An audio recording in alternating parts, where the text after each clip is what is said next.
दोस्तों बहुत बहुत स्वागत है आप सभी का एक बार फिर से। जी हाँ दोस्तों, आज पूरे दिन की कई महत्वपूर्ण और बड़ी खबरें निकलकर सामने आ रही हैं। जानेंगे सभी खबरों को विस्तार से। तो दोस्तों खबरों में आगे बढ़ने से पहले वीडियो को एक प्यार भरा लाइक जरूर कर दें और ताजा खबरों को जानने के लिए चैनल को सब्सक्राइब भी जरूर कर लें। तो देखते हैं पहली बड़ी खबर क्या निकल कर आ रही है। आज इस बुलेटिन में बात होगी राहुल गांधी की प्रेस कॉन्फ्रेंस की, 3 राज्यों में होने वाले चुनाव की, जानेंगे अखिलेश यादव ने क्यों नहीं पी पुलिस की चाय, जोशीमठ पर अब कैसे हैं हालात, बात करेंगे हिमाचल प्रदेश में हुए कैबिनेट विस्तार की, मुश्किल में फंसे खट्टर के मंत्री की, और बुलेटिन के आखिर में बात होगी मध्य प्रदेश चुनाव से पहले घिरी बीजेपी की। लेकिन तमाम बड़ी खबरों से पहले एक नजर सुर्खियों पर।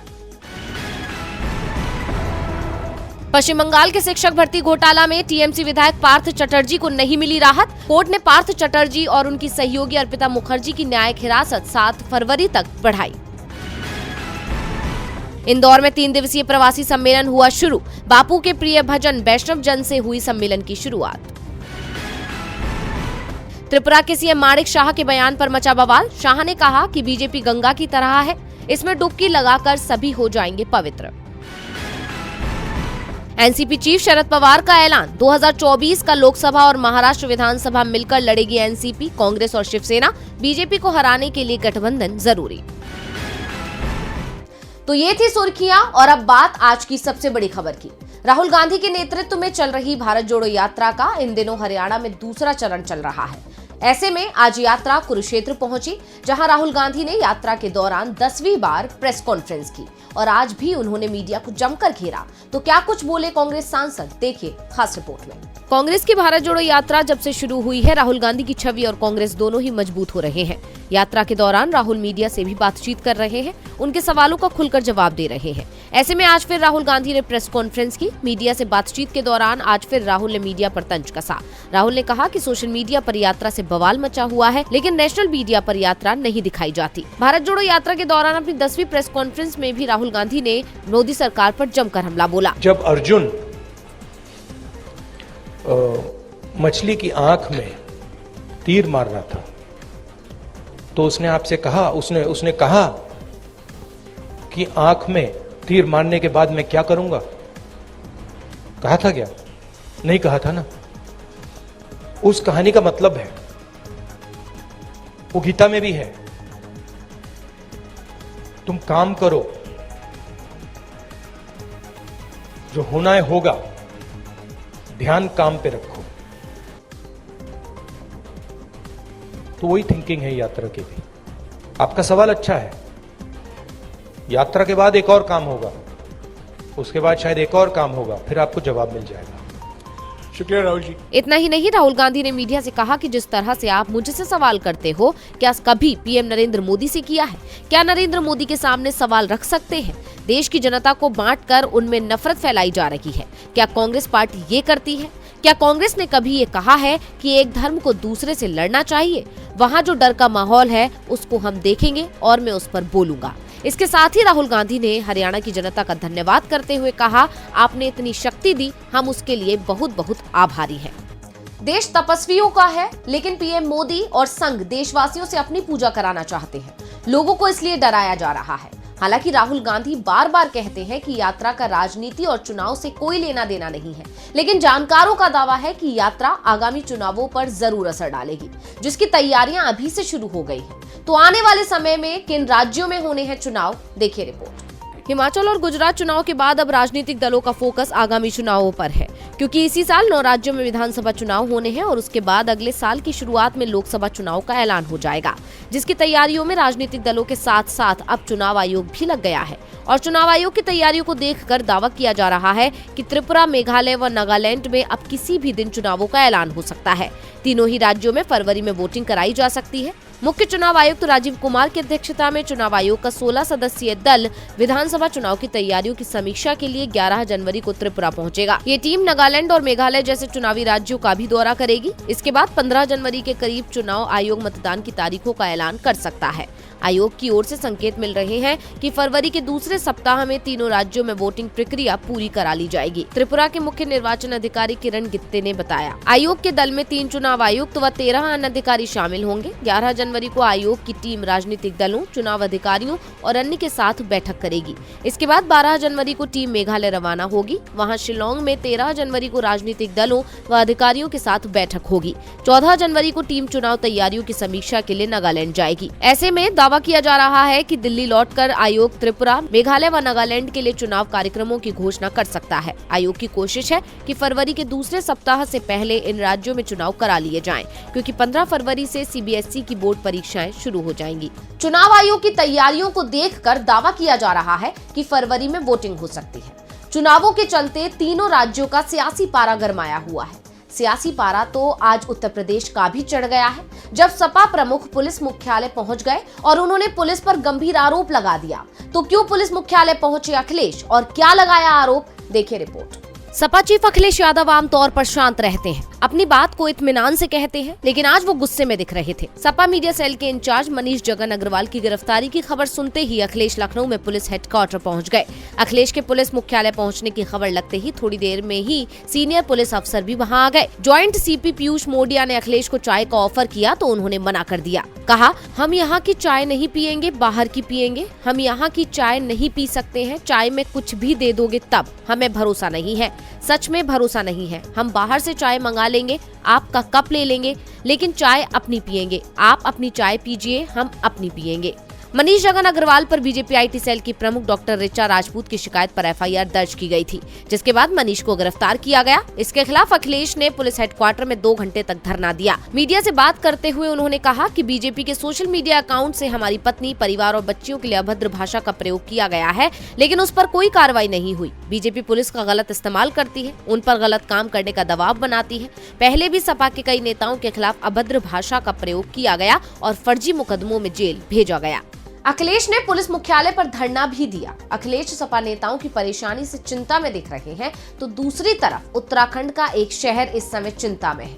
उत्तराखंड का जोशीमठ मुश्किल में फंस गया है, क्योंकि यहाँ जमीन और घरों पर पड़ रही दरारें बढ़ती जा रही हैं, जिससे जनजीवन अस्त व्यस्त हो गया है। ऐसे में हालात का जायजा लेने के लिए PM मोदी ने बैठक की। उत्तराखंड के चमोली में जोशीमठ से शुरू हुआ भूधसाव चिंता का सबब बन गया है। इस मुसीबत से छुटकारा नहीं मिल रहा है कि अब ये मुश्किल कर्णप्रयाग तक पहुंच गई है। एक तरफ जोशीमठ के लोग चिंतित और परेशान हैं, तो वहीं कर्णप्रयाग नगर पालिका के बहुगुणा नगर में मौजूद करीब 50 घरों में दरार आने लगी है। भूधसाओं की वजह से इन घरों की दीवारें धीरे धीरे दरकने लगी हैं। घरों के दरकने के बाद इलाके की पीड़ितों ने प्रदेश सरकार से मदद की गुहार लगाई है। इस बीच हालात को लेकर PM के प्रधान सचिव डॉक्टर PK मिश्रा ने PMO में कैबिनेट सचिव, भारत सरकार के वरिष्ठ अधिकारियों और राष्ट्रीय आपदा प्रबंधन प्राधिकरण के सदस्यों के साथ एक उच्च स्तरीय बैठक की। वहीं आज प्रधानमंत्री नरेंद्र मोदी ने जोशीमठ के बारे में मुख्यमंत्री पुष्कर सिंह धामी से फोन पर बात कर प्रभावित नगरवासियों की सुरक्षा और पुनर्वास हेतु उठाए गए कदमों और समस्या के समाधान के लिए तात्कालिक तथा दीर्घकालिक कार्य योजना की प्रगति के विषय में जानकारी ली है। उत्तराखंड के CM धामी ने कहा कि जोशीमठ की स्थिति का विश्लेषण किया जा रहा है। हम ये भी देखेंगे कि क्या अन्य पहाड़ी शहरों ने सहनशीलता की सीमा हासिल कर ली है। अब सरकार तो मदद का आश्वासन दे रही है, लोग अपना घर छोड़ने को मजबूर हो रहे हैं।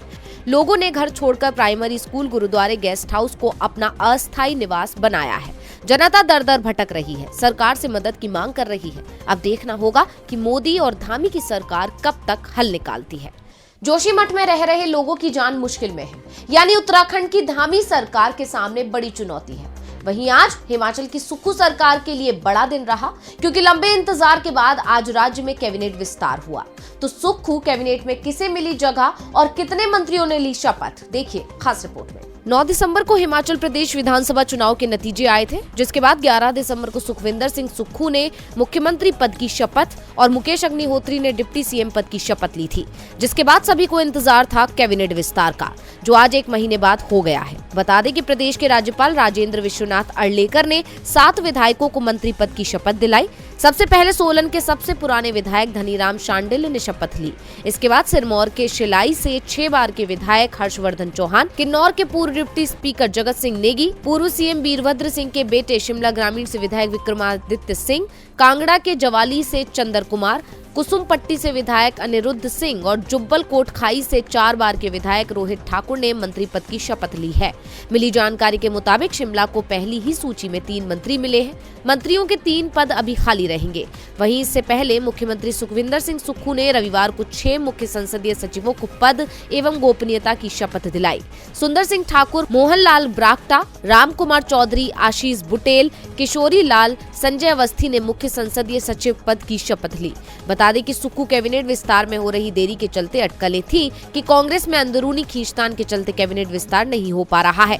ऐसे में आज कैबिनेट विस्तार करके कांग्रेस ने उन सभी अटकलों को खारिज कर दिया है। साथ ही पूर्व सीएम वीरभद्र सिंह और कांग्रेस प्रदेश अध्यक्ष प्रतिभा सिंह के बेटे शिमला ग्रामीण के विधायक विक्रमादित्य सिंह को कैबिनेट में जगह देकर पार्टी ने उनकी नाराजगी को भी दूर कर दिया है। कांग्रेस आला कमान ने बहुत सूझबूझ के साथ मंत्रियों के नाम पर मोहर लगाई है, क्योंकि वो आगे कोई दिक्कत नहीं चाहता। फिलहाल अपने एक मंत्री के चलते हरियाणा की खट्टर सरकार मुश्किल में फंस गई है और विपक्ष मंत्री की गिरफ्तारी का दबाव सरकार पर बना रहा है। आखिर क्या है मामला, क्यों घिरी खट्टर सरकार, देखेंगे रिपोर्ट में।